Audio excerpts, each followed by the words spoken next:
ما بازم گفتیم جواب بده که لااقل من فکر کنم گلاش هم بشه رنگا مختلف تو دوران خودش رنگش متفاوت میشه. اول قرمزتره، بعد صورتی میشه، بعد سفید میشه. کم کم که میمونه حدود 20 روز رو پایه ماندگاره.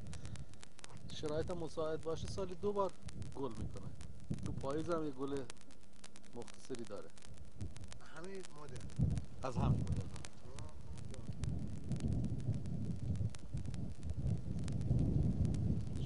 اینا بندازه مثلا در روزش اون یه ماهشه سبز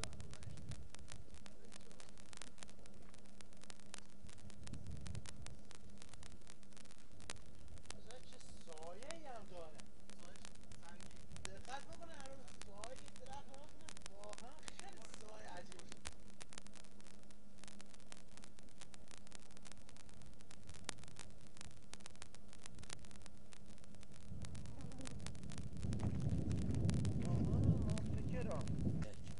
سلام عرض میکنم.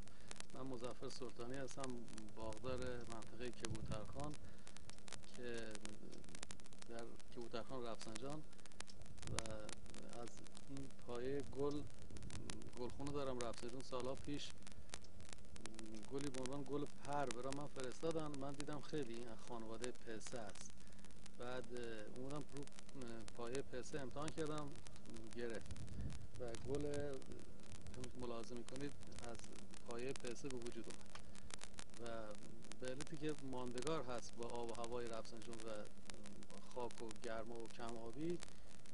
به خاطر این چیز دیدم چیز جالبیه، گفتم ارائه بدم که شاید شهرداری ها بخوان ازش استفاده بکنن برای فضای سبز، جای درختایی که ماندگار نیستن سوختگی آفتاب پیدا میکنن تو منطقه، چیز جالبی باید باشه. به خاطر این گفتم که معرفی بشه که قابل استفاده باشه. ماندگاری این گل چند ماه هست و چقدر از طول سال میتونه از این گل استفاده بشه در سطح شهر؟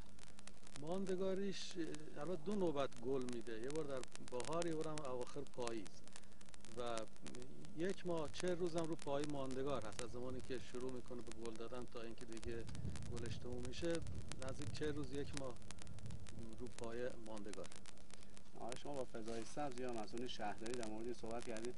صحبت کردم، بله. پای اصلیش شهرداری ممکن داشته باشه، ولی رو پای پسه که مقاومتر هست برای منطقه باید بیان کار بکنن، اونام ببرن استفاده بکنن، ببینن جواب میده.